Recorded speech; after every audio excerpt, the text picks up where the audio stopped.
Oh, hello there, my dears. I'm so pleased to see you tonight.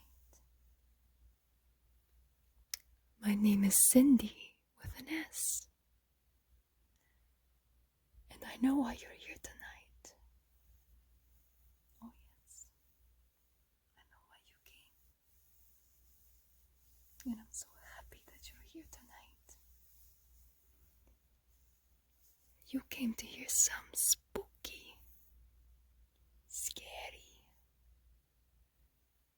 and fun stories tonight, didn't you? Well then, guess what? You're in luck. Because I picked out 3 wonderful stories to tell you tonight. Now, be warned. Although these stories may be fun, they also prove a hint of warning. And also, make sure to remind you,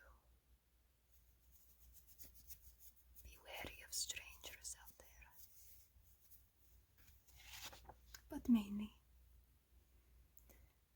that this time of year is the best time of year. So, just sit back, relax, and get ready for an amazingly spooktacular night. Alright, are you ready? Are you comfortable? Good. So, the first story that we're going to talk about today, it's very short, but I think it's a nice preamble to our little night of storytelling. So,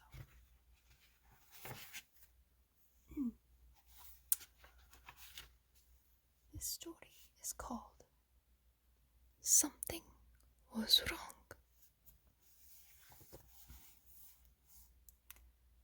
One morning, John Sullivan found himself walking along a street downtown.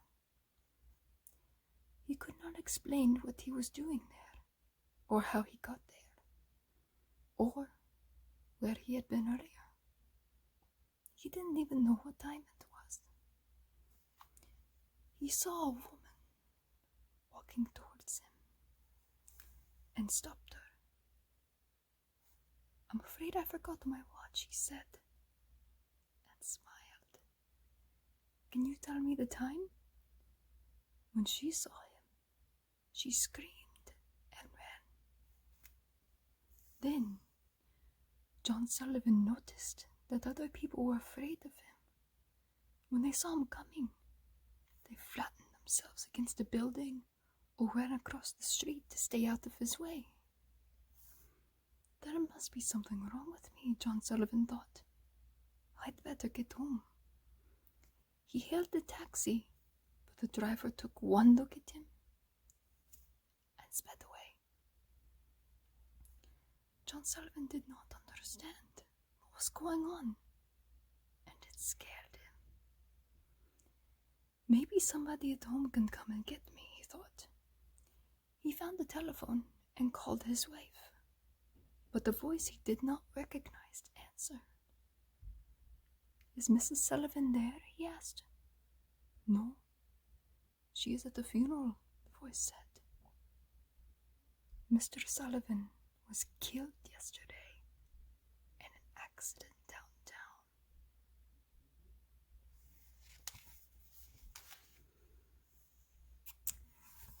So, my dears, just remember that when you move on from this life, don't be scared. Also, Don't walk around in the city and ask random people what's wrong. Because chances are, it might be you. Alright. The next story is definitely one of my favorites. This story is called Rings on Her Fingers.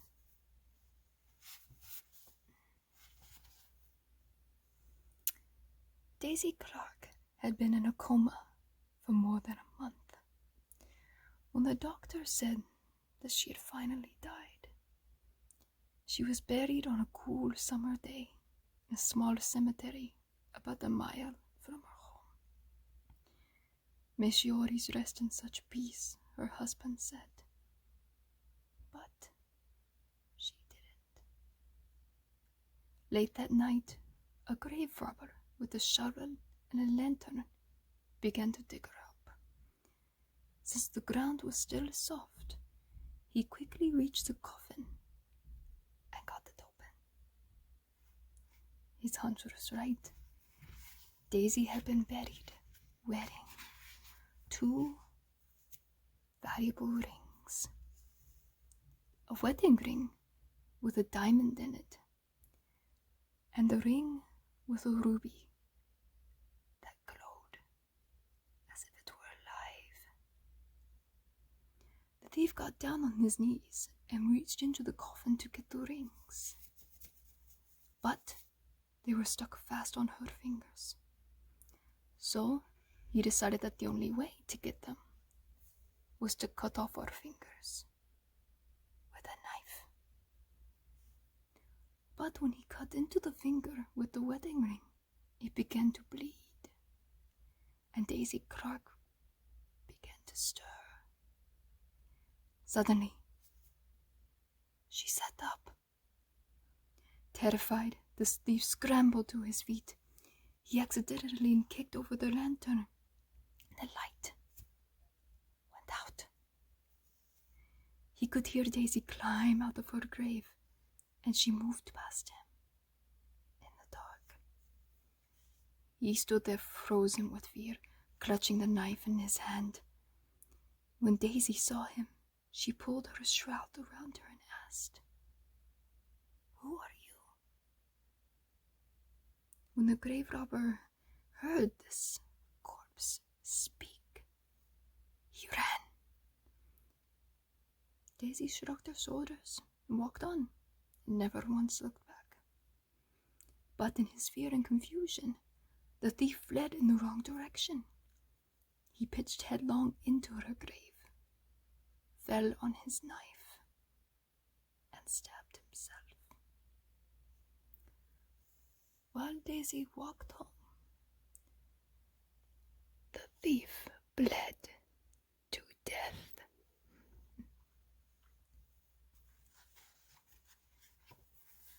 Oh, what a marvelous story that one was. And again, it tells you too, my dearies. Don't get buried with valuable rings on your fingers, okay? Put them in your pockets instead. That's what I always tell everyone. Alright. And the last story for tonight. This is a good one too. Having to go way back in here. There we go.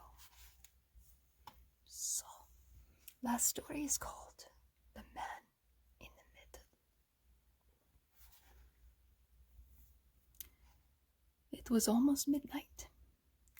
Sally Druid had just gotten on the subway train at 50th Street after visiting her mother. "Don't worry," Sally had told her. "The subway is safe. There's always a policeman on duty." But that night, she didn't see one. Except for her, the subway car was empty. At 42nd Street, 3 tough-looking men got on, 2 of them holding up the third, who looked drunk. His head rolled from side to side, and his legs refused to work. When they got him seated between them, his head came to rest on one of his shoulders. Sally thought he was staring at her. She buried her head in a book and tried not to notice. At 28th Street, one of the men stood up.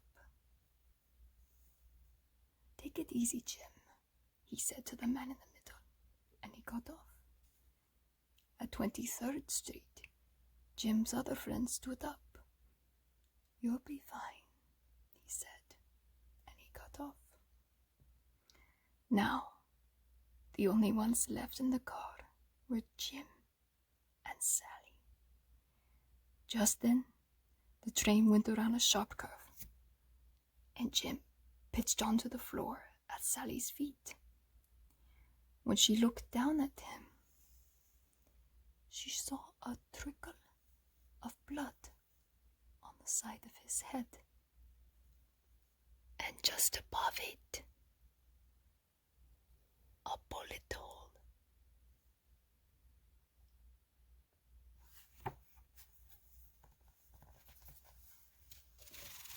Well then,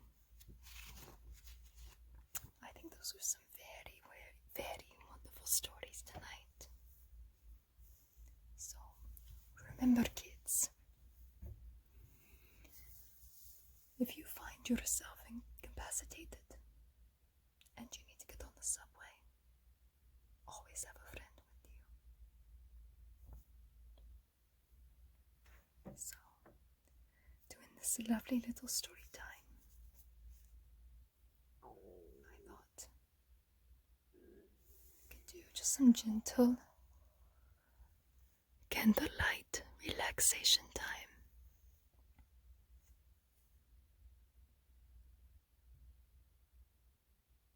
You know, as fun as scary stories are, and as fun as it is to try to scare others, just remember too, when scaring other people, it's all about having fun.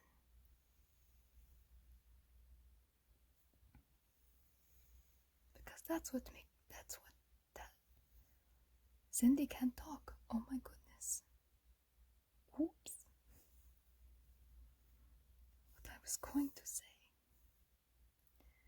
was that it's all about having fun. That's what life and what comes after it is all about.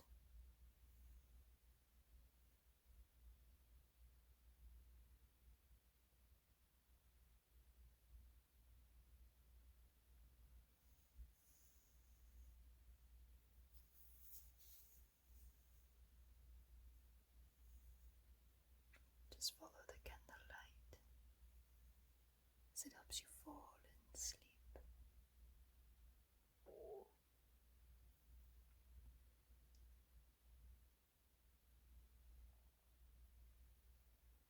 The light of all light that guides the soul in the darkness. Even demons need a little light to help guide them to where their true desires are.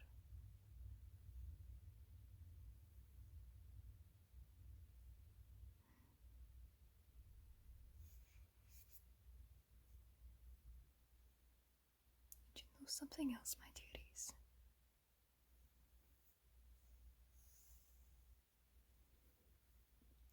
As long as you're having fun and you always have light to guide you through the darkness,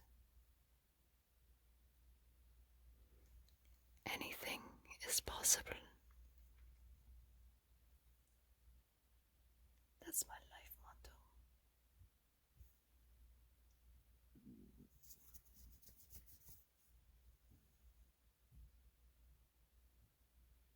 Alright. I hope you enjoyed tonight's scary, spooky story time with your lovable ghoul, Sindy.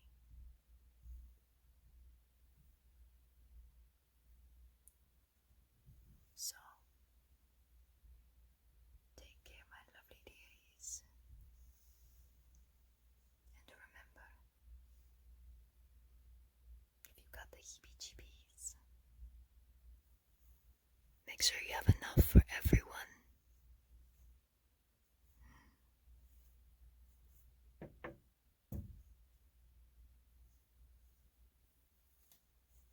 So, stay spooky, and I will see you again very